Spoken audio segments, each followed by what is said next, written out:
अरहन्ताणं नमो अरहन्ताणं नमो अरहन्ताणं। जैसे जैसे ध्यान का विकास होगा, जागरूकता बढ़ेगी, वैसे वैसे विचार कम होने लग जाएंगे, यानी अनावश्यक विचार नहीं आएंगे। आवश्यक विचार आ सकते हैं और घबराने की बात नहीं। 10-20 वर्ष से ध्यान का अभ्यास कर रहे हैं, उनमें भी ध्यान करते करते विचार आ सकता है। तो विचार आना कोई बात नहीं, अनावश्यक विचार नहीं आएंगे। दूसरी बात कि जैसे हमारी जागरूकता बढ़ेगी तो अपवित्र विचार नहीं आएंगे, बुरे विचार नहीं आएंगे, गंदे विचार नहीं आएंगे, वे समाप्त हो जाएंगे। क्योंकि ज्ञान के द्वारा वृत्तियों का, संज्ञाओं का परिशोधन होता है, परिष्कार होता है।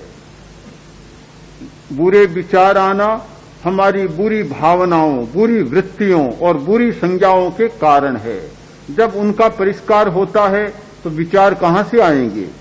विचार अपने आप में अच्छे बुरे नहीं होते, हमारी वृत्तियों के आधार पर अच्छे बुरे बनते हैं। अच्छी वृत्तियां, अच्छे विचार, बुरी वृत्तियां, बुरे विचार, वृत्तियों का समन, अविचार। जब वृत्तियां शांत होती है तो विचार उठता नहीं, कोई तरंग उठती नहीं, बिल्कुल शांत समुद्र, जैसे समुद्र बिल्कुल शांत है। और जब वृत्तियां सक्रिय होती है, अगर अच्छी सक्रिय होती है तो अच्छे विचार आने लग जाते हैं, बुरी होती है तो बुरे विचार आने लग जाते हैं। तो ये तो एक प्रतिबिंब है, विचार एक प्रतिबिंब है हमारी वृत्ति का। हमें समझने का मौका मिलता है कि जब अच्छा विचार आता है तो हम समझ सकते हैं कि भीतर में अच्छी वृत्ति सक्रिय हो रही है। जब बुरा विचार आता है तो हम समझ सकते हैं कि भीतर में बुरी वृत्ति काम कर रही है।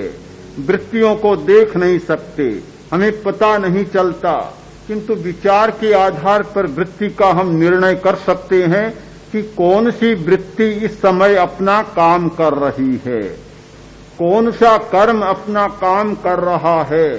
मोह कर्म का क्षयोपशम हो रहा है या उदय हो रहा है। इन सब का पता लगाया जा सकता है विचार के माध्यम से, विचार के आधार पर कि जैसा विचार होगा वैसा भीतर में स्पंदन हो रहा है। इन सारे स्पंदनों को जानना यह तो ध्यान का काम है। तो ध्यान हमारी चेतना की एक विशेष क्रिया है जिसके द्वारा हम सूक्ष्म सच्चाइयों को जान सकते हैं। सूक्ष्म सच्चाई यानी हमारे भीतर क्या हो रहा है, हमारे शरीर में सूक्ष्म शरीर के स्पंदन क्या हो रहे हैं, हमें पता नहीं चलता। किंतु जब ध्यान के द्वारा विचारों को पढ़ना शुरू करते हैं तो भीतर में होने वाले सूक्ष्म स्पंदनों का, कंपनों का भी हमें पता चलने लग जाता है। आपने अनुभव किया होगा कि ध्यान है हमारी जागरूकता, जागरूकता। और ये जागरूकता जैसे जैसे ध्यान का अभ्यास परिपक्व होता है बढ़ती चली जाती है, विकसित होती चली जाती है और फिर निरंतर बन जाती है, सोते समय भी बन जाती है। एक ध्यान का अच्छा अभ्यास करने वाला सोते समय भी जागरूक रह सकता है। यह निरंतर की जागरूकता। एक कोई आदमी क्या छोटा बच्चा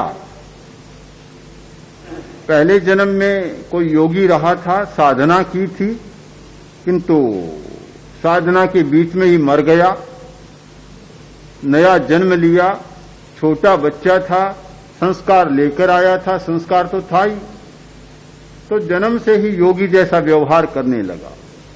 एक दिन खेल रहा था मिट्टी में, उधर से राजा की सवारी निकली। राजा ने कहा, अरे लड़के, बड़े अच्छे लगते हो, बड़े सुहावने लगते हो, क्या कर रहे हो, मिट्टी में खेल रहे हो? लड़का बड़े शांत भाव से बोला कि यह शरीर भी मिट्टी का पुतला है। और क्या मिट्टी का पुतला है, और यह भूमि भी मिट्टी की है, और इस शरीर को एक दिन मिट्टी में ही मिलना है, इसलिए मिट्टी से खेल रहा हूं। इतना तत्व भरा उत्तर राजा ने सुना। वो सोचा कोई छोटा छोकरा है, पर कोई सामान्य नहीं है, बड़ा तेज लगता है। तो राजा ने कहा, क्या तुम मेरे साथ चलोगे, मेरे साथ रहोगे? तुम मेरे साथ रहो तो मैं तुम्हें राजकुमार बना दूंगा, मेरा राज्य दे दूंगा, चलो मेरे साथ, चलो मेरे साथ रहो। उसने कहा, चल सकता हूं, मुझे क्या कठिनाई है, पर मेरी कुछ शर्तें हैं, अगर मेरी शर्त मानो तो मैं चल सकता हूं। क्या है तुम्हारी शर्त? पहली शर्त तो मेरी यह है कि मैं सोऊंगा और तुम्हें जागते रहना पड़ेगा, जागकर मेरी रक्षा करनी पड़ेगी, जागता रहना पड़ेगा। दूसरी शर्त कि निरंतर मेरे साथ रहना पड़ेगा, कभी मेरा साथ तुम छोड़ नहीं सकते। अगर ये दो शर्तें मंजूर हो तो मैं तुम्हारे साथ चल सकता हूं।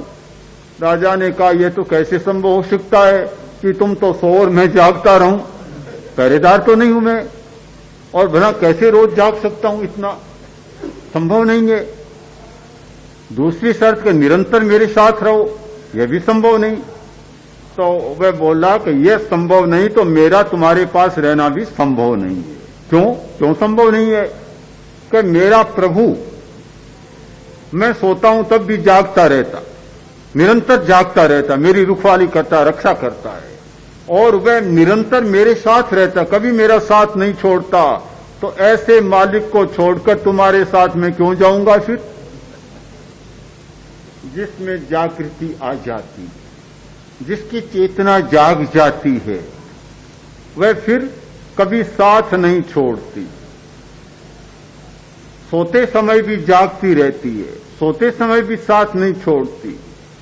ध्यान का मतलब है ऐसे प्रभु की खोज, ऐसे स्वामी की खोज, ऐसे मालिक की खोज जो निरंतर जागता रहे, निरंतर साथ में रहे, कभी न साथ छोड़े और न कभी सोए।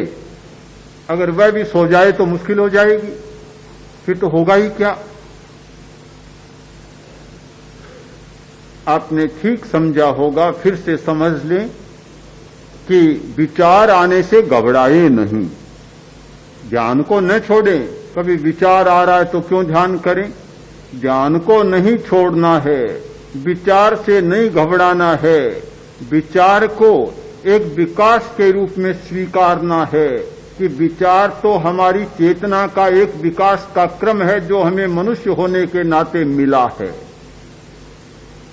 किंतु अनावश्यक विचार हमारे रुक जाएं, अपवित्र विचार न आए,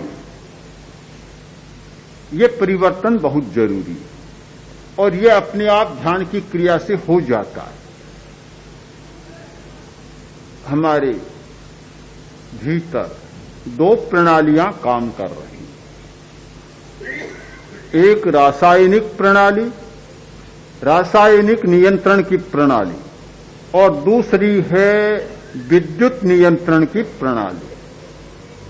प्रत्येक मनुष्य में ये दो प्रणालियां काम कर रही है और हमारा नियंत्रण कर रही है, हमारे आचार का, हमारे व्यवहार का और जीवन के बहुत सारी क्रियाओं का ये दो प्रणालियां नियंत्रण कर रही है।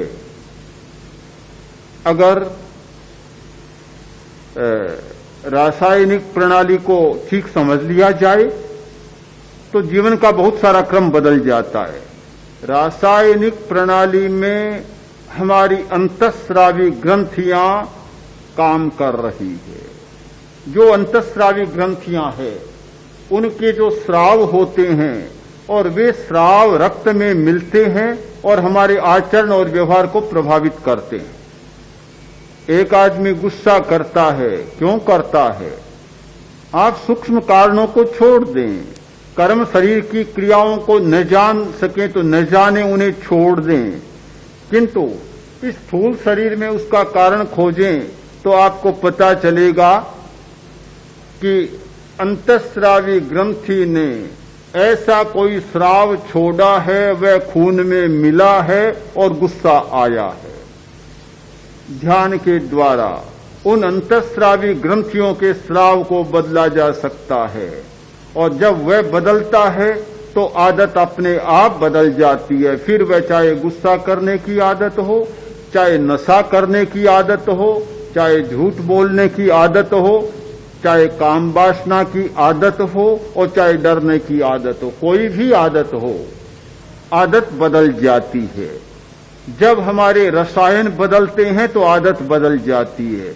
जब तक आंतरिक रसायन नहीं बदलते तब तक आदत को बदलना बड़ा कठिन काम है।